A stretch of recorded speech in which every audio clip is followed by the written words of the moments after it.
వేదిక మీద పెద్దలకు, వేదిక మీద ఉన్న పెద్దలకు, స్నేహితులకు, జై తెలంగాణ, అందరికీ నమస్కారం. అన్న, నేను చెప్పేది మీరు పాయింట్ టు పాయింట్ రాసుకోండి. నేను 3 పాయింట్లు అడుగుతాను. ఫస్ట్ వచ్చేసి, మన ఆంధ్ర వాళ్ళు కూడా మన తెలంగాణలో ఉంటే మన వాళ్ళు అయిపోతారు, ఉండొచ్చు, ఎవరు పోవద్దు అంటున్నారు.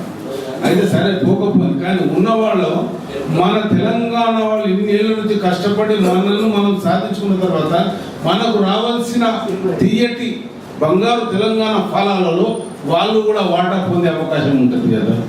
ఎలా అంటే ఇప్పుడు అసోసియేషన్లు ఉన్నాయి. ఇప్పుడు అసోసియేషన్ల ఇప్పుడు ఇంతకు ముందు కూడా కాకుండా వాళ్ళు ఎంతసేపు వాళ్ళే మెజారిటీగా ఉండి మన వాళ్ళని ఎందుకు కొర కాకుండా వెనక్కి నెట్టేశారు. మళ్ళీ రేపు పొద్దున ఎలక్షన్స్ వచ్చినా వాళ్ళే ప్రెసిడెంట్గా, వాళ్ళే వైస్ ప్రెసిడెంట్గా, వాళ్ళే అన్నింటిలో పోటీ చేసి వాళ్ళు నెగ్గుకొస్తారు, మన వాళ్ళని వెనక్కి తోసిస్తారు.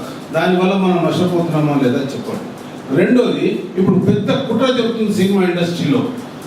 ఎలాంటిదంటే ఇప్పుడు ఆంధ్రప్రదేశ్ అని ఇంతకు ముందు ఉంటే దాన్ని తీసేసి Telugu television artist association, Telugu movie artist association, Telugu అంటే 2 విధాలా వర్తిస్తుంది కాబట్టి తెలుగు అని పెట్టి తెలుగువాడు ఉన్నది అని చెప్పేసి వాళ్ళ పెద్దది కానీ నిలుపుకోవడానికి ఇలా అసోసియేషన్ పేరు పెట్టుకున్నారు.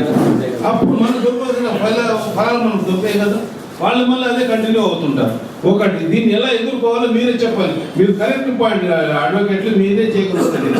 ఇక రెండోది, ఇంతకు ముందు ఈ 93లో 93 కాదు 92, 91, 92లో ఎన్టీ రామారావు గారు వీరి అందరికీ మన ఇక్కడ ఫిలిం నగర్లో ల్యాండ్స్ ఇచ్చారు. ఇస్తే